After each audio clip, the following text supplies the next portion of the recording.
नाम है राजेश पांडे और आज मैं पहुंचा हूं 0 पॉइंट नकरौंदा में। नकरौंदा में यहाँ पर अजय स्वावलंबन केंद्र है। यहाँ पर इंटीग्रेटेड फार्मिंग हो रही है और इससे पहले मैं आपको दिखा रहा हूँ मशरूम की जो खेती होती है वो कैसे होती है। तो हमारे साथ हैं यहाँ पर नमन और उनकी माताजी श्रीमती गीता देवी जी। गीता देवी जी से मैं जानना चाहूंगा कि आपने जो ये मशरूम जो फार्मिंग हो रही है इसकी कुछ प्रक्रिया के बारे में मुझे बताइए कि इसके लिए किन किन चीजों की जरूरत होती है, इसके बारे में आपसे जानना चाहता हूँ। हाँ जी, इनके लिए पन्नी की जरूरत होती है, बीज है, जी जी भूसा है जी। अच्छा, जो ये आपने ये ऊपर ये जो लगा रखा है, ये जो मैं देख रहा हूँ ये फूस है। हाँ जी, इस फूस का इस्तेमाल क्या होता है? इस फूस का इस्तेमाल जैसे गर्मी में लगाते हैं, अब लगाते हैं हम मशरूम। तो मशरूम टीन गर्म हो जाती है, फिर उसके बाद इसकी मतलब ठंडे के लिए करते हैं इसे। अच्छा, जो ठंडक देता है। हाँ जी, ऊपर टीन लगा रखी है आपने। हाँ जी, वो गर्म आती है टीन ना, इसीलिए मतलब ठंडे के लिए ये है। ठंडे के लिए आपने इसे फूस लगा रखी है। तो फूस से इसका टेम्परेचर बना रहता है। हाँ जी।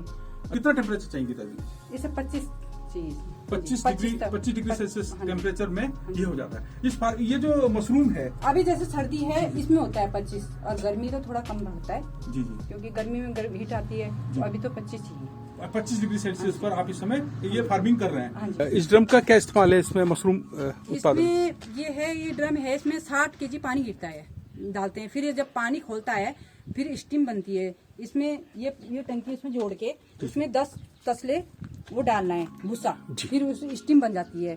स्टीम भी जब तक भाप नहीं बनी उसकी, मतलब बिल्कुल गर्म नहीं हुआ भूसा, फिर भाप बन के फिर वो भूसा नीचे गिरा देते हैं अच्छा करके, मतलब चूना चाना डाल के धो धा के ये फर्द धो के फिर उसमें चूना डाल के फिर वो कीटाणु कुटाणु ना आए इसलिए उसमें डाल देते हैं। कुल मिलाकर आप जो बता रहे हैं कि जो भूसे में नमी का स्तर बढ़ाने के लिए आप इसमें पानी बॉईल करते हैं और ये पानी जो उसकी जो भाप है वो इसकी स्टीम जो है इन पाइप के थ्रू इस तरह ड्रम में जाती है और ड्रम में भूसा रहता है।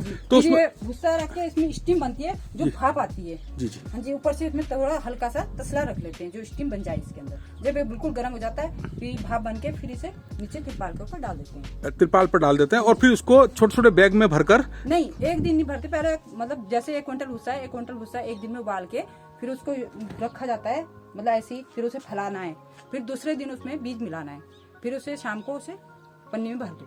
अच्छा, मतलब 24 घंटे के अंदर अंदर आप उसे पन्नी में भर देते हैं। हाँ, नहीं तो फिर वो कीटाणु मतलब आ जाते हैं। अच्छा, उसके नीचे वो चूने का इस्तेमाल कैसे करते हैं? चूना भी इसमें मिलाते हैं? नहीं, चूना ये सफाई के लिए पहले धोते हैं ऐसे, फिर चूना इसमें डाल देते हैं ऐसे। अच्छा, जिस फर्श पर आप इसको रखेंगे, हाँ जी, जिस और उसके नीचे तिरपाल के नीचे चूना होगा? तिरपाल के नीचे नहीं, अगर जो चूना तिरपाल भी नहीं हो तो उसके बाद चूना डाल दो जी। हाँ जी, चूने के ऊपर ही वो डाल दो भूसा। हाँ जी, तिरपाल तो तब चाहिए जब वो भूसा आता है, क्योंकि भूसे के नीचे जैसे कीटाणु कुटाणु है, इसलिए भूसे के नीचे तिरपाल चाहिए। भूसा उबालने के लिए आता है। अब भूसा होना चाहिए साफ सुथरा भूसा हो और उस मिट्टी ना हो। मिट्टी से फिर वो आ गए फफूंदी आ जाती है उसमें। हाँ जी, फंगस आ जाते हैं मिट्टी से। पहले आपने बताया कि स्टीम देनी है भूसे को और स्टीम से उसमें नमी का स्तर बढ़ाना है और उस भूसे को फिर तिरपाल पर डाल देना है और उसमें फिर बीज को मिलाना है और जब बीज मिला लेंगे तो कुछ देर उसको रखे रहना है उसमें और फिर आप उसको पैकेट में बंद करके और फिर इस तरह का जो व्यवस्था आपने की है फिर उसे पैकेट में बंद करके फिर उसे रखना है। फिर उसके बाद शाम को इसे टंगा देना है इसमें रस्सियों में। तो जो ये पैकेट है, इस पैकेट में क्या क्या आपने मिलाया हुआ है? इस पैकेट में हमने भूसा और बीज 2 चीज मिलाई गई। इस पैकेट में भूसा और बीज। ये बीज जो है, इसका बीज कहाँ से मिलता है दोस्त? बीज इसमें हमें मार्केट से प्राप्त होता है। और इसका नाम क्या है? इसका ये कौन सी प्रजाति है? इसका नाम है ऑयस्टर मशरूम। ऑयस्टर मशरूम है। ऑयस्टर मशरूम ये दिख रहा है, ये क्या, ये जो बीच में जो मैं देख रहा हूँ, ये छिद्र देख रहा हूँ, इन छिद्र से बाहर निकलता है या इसके अंदर ही होता है? इन छिद्र से ही ये बाहर निकलता है और ये जो व्हाइट आप देख रहे हैं ये माइसेलियम इसका रन कर रहा है अभी। माइसेलियम? हाँ, माइसेलियम क्या होता है दोस्त? ये एक फफूंद है। जब वो फफूंद रन करेगी तो वो ये सुराख है तो जगह बाहर निकलने की ढूंढेगी, तो वो जब इससे बाहर निकलेगी तो वो मशरूम का रूप लेगी। तो अभी जो है कितना टाइम हो गया उसको लगाए हुए? अभी हमें इसको लगाए हुए महीना भर हो गया। महीना भर? अच्छा, जितना ये जो भूसा है ये दोबारा फिर इस्तेमाल किया जाता है या इसको? ये गायों को ये सब खराब हो जाता है? नहीं, खराब नहीं, गायों को देते हैं। गाय खा लेगी? क्योंकि ऑर्गेनिक है ना ये। जी जी जी, इसमें केमिकल नहीं है। तो ये गाय खा लेगी और उसके बाद फिर आप नया भूसा लेकर आएंगे? हाँ जी, नया भूसा उसको फिर उसको नमी पका के उसे जी फिर उसे पका के रखेंगे, फिर एक दिन ठंडा करेंगे, फिर दूसरे दिन उसे लगाएंगे। बीज जैसे गेहूं के दाने होते हैं उसमें फफूंदी होती है, फिर उसमें मिला देते हैं मतलब। तो अभी एक फसल और आप इसमें से लेंगे? हाँ जी, ठीक। अच्छा, ये उसको लास्ट काटने का कुछ तरीका होता है? नहीं, ऐसे तोड़ने पड़ते हैं। अच्छा, तोड़ने पड़ता है। इसकी जो पौष्टिकता है उसके बारे में बताइएगा। इसकी पौष्टिकता जैसे कोई मतलब चिकन वगैरह नहीं खाता तो चिकन से जो प्रोटीन मिलता है वो इसमें भरपूर मिलता है।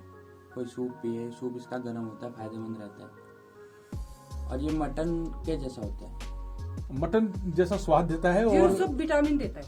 विटामिन भी इसमें मतलब नॉनवेज की पूरी पूर्ति कर देगा। जो व्यक्ति नॉनवेज ना खाता हो वो इसका सेवन करे तो वो नॉनवेज की पूरी पूर्ति करेगा। मतलब ये व्यक्ति को शाकाहार की तरफ ले जाता है। हाँ जी। दूध भी ना पीता है जो अंत में ना, जी। उसके लिए पूर्ति करता है। कैल्शियम, जैसे प्रोटीन, हार्ट की दिक्कत रहता है है। या बीपी की दिक्कत है। कुल मिलाकर एक ये ना पौष्टिकता से भरपूर सब्जी है, हाँ जी। है ना? तो और ये एक फायदे का सौदा भी है। हाँ जी। अगर आप इसको कोई अगर प्रशिक्षण लेना चाहे आपसे तो क्या आप लोग प्रशिक्षण देते हैं उसका? हाँ जी, हमारे पिताजी प्रशिक्षण देते हैं और प्रशिक्षण के साथ साथ हर चीज का, जैसे ये वाला रूम ये छप्पर वाला है, तो जो प्रशिक्षण लेने आएगा उसको किस चीज का बजट बनेगा, इसका बनेगा या लिंटर वाले का बनेगा, तो वो इसमें भी अपनी ट्रेनिंग लेगा और उसमें भी अपनी ट्रेनिंग। तो उसका प्रोसेस अलग होता है क्या? प्रोसेस अलग नहीं है, बस जैसे हमारे पास दो अलग आ गए क्वेश्चन कि ये क्यों लगाया गया, उसमें नहीं है तो वहाँ बनेगा यहाँ क्यों नहीं है, यहाँ क्यों है और वहाँ क्यों नहीं है, तो वो एक क्वेश्चन आ जाता है ना। जी जी। तो जिसकी जैसी क्षमता होगी, किसी की टीन वाली क्षमता है, किसी की लकड़ी वाली क्षमता है, किसी के पास है, किसी के पास नहीं है, कोई बड़ा कर रहा है, कोई छोटा कर रहा है, कोई शुरुआत करके देखना चाह रहा है, तो उस विषय में पापा पूरी ट्रेनिंग देते हैं। ये बहुत बढ़िया बात है। और अभी हम बात कर रहे थे नमन जी से और उनकी माता जी श्रीमती गीता देवी जी से, जिन्होंने हमें मशरूम कल्टीवेशन के बारे में बताया। और इस समय जो आप मशरूम उगा रहे हैं ये है ऑयस्टर। हाँ जी। और इसका जो आपने मुझे बताया कि कम से कम 70 दिन तक की ये फसल है। हाँ जी। और इसमें जो है आप 21 दिन में आपको मशरूम निकलना शुरू हो जाता है। जो छिद्र हैं इसमें से मशरूम निकलना शुरू हो जाता है। और इसके बाद आप अभी तक 3 फसल इससे ले चुके हैं। 21 दिन की आप 3 फसल इससे ले चुके हैं। तो ये बहुत अच्छी जानकारी आपने मुझे दी है। और अभी इसमें लाभ का सौदा भी है और बहुत ज्यादा जगह की जरूरत भी नहीं है।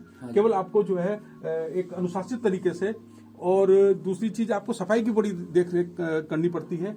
और कोई भी व्यक्ति इसमें मतलब बिना हाथ पैर धोए इसमें एंट्री नहीं कर सकता, क्योंकि मशरूम जो है उसका बुरा मान जाती है कि आप जो है साफ सफाई का ध्यान नहीं रख रहे हैं। बुरा ही मानना हो गया, तभी वो खराब भी हो जाती है। तो मशरूम को अच्छी तरह से उपजाने के लिए आपको बहुत सारी सावधानियों की जरूरत होती है। और वो सावधानियां नमन एक बार फिर आप हमें बताइएगा।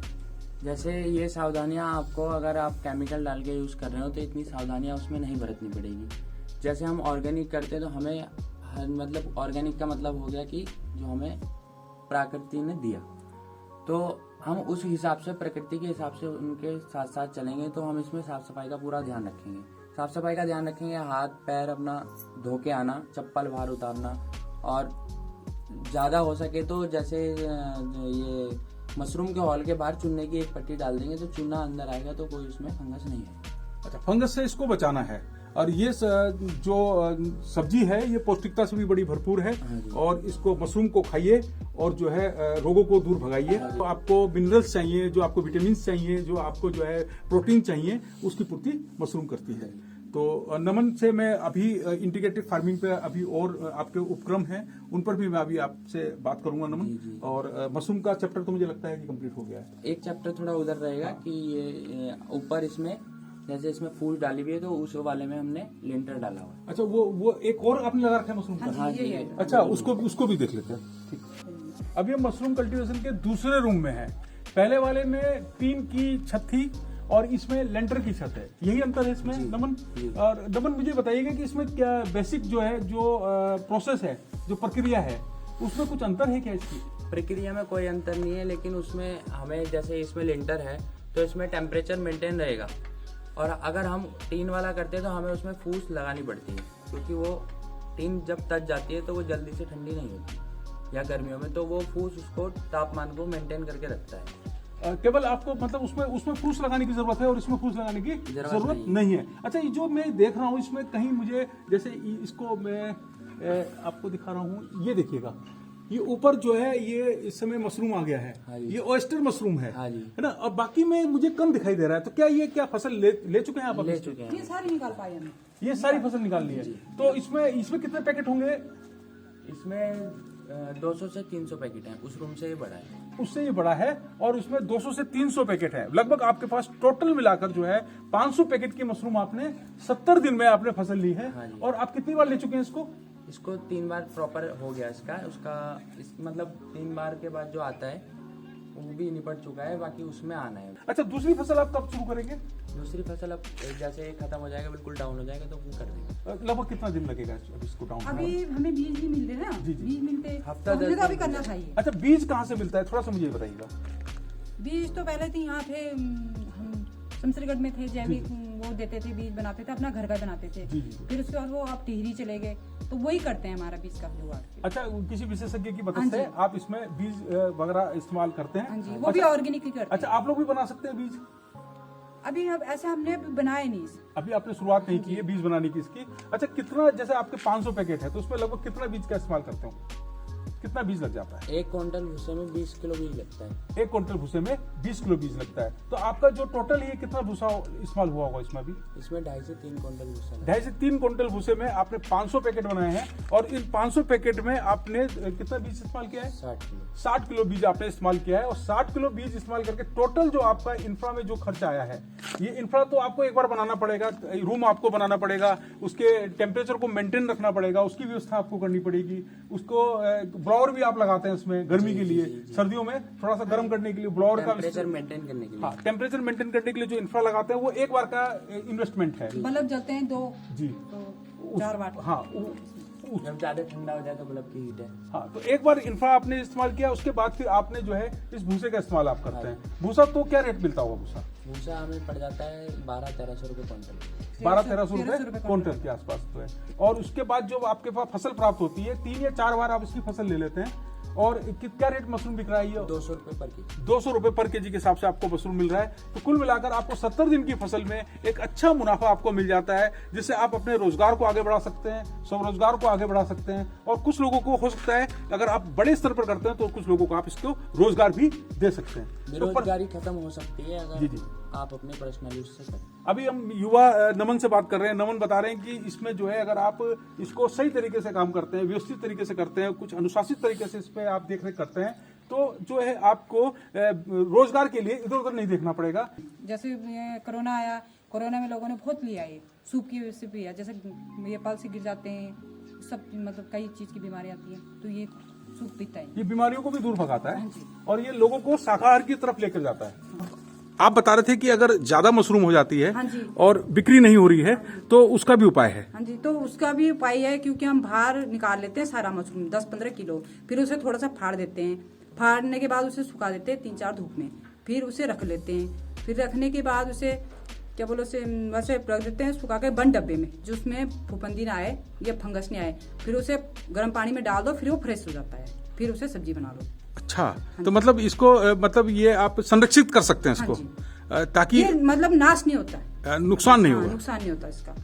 हाँ जी, पर यह है कि सर्दियों में ज्यादा रेख देख करना पड़ती है, गर्मियों में रेख देख नहीं करना पड़ती। सर्दियों में बार बार हाथ मारना पड़ता है इसमें सुखाने के लिए ना, जी। तब जाके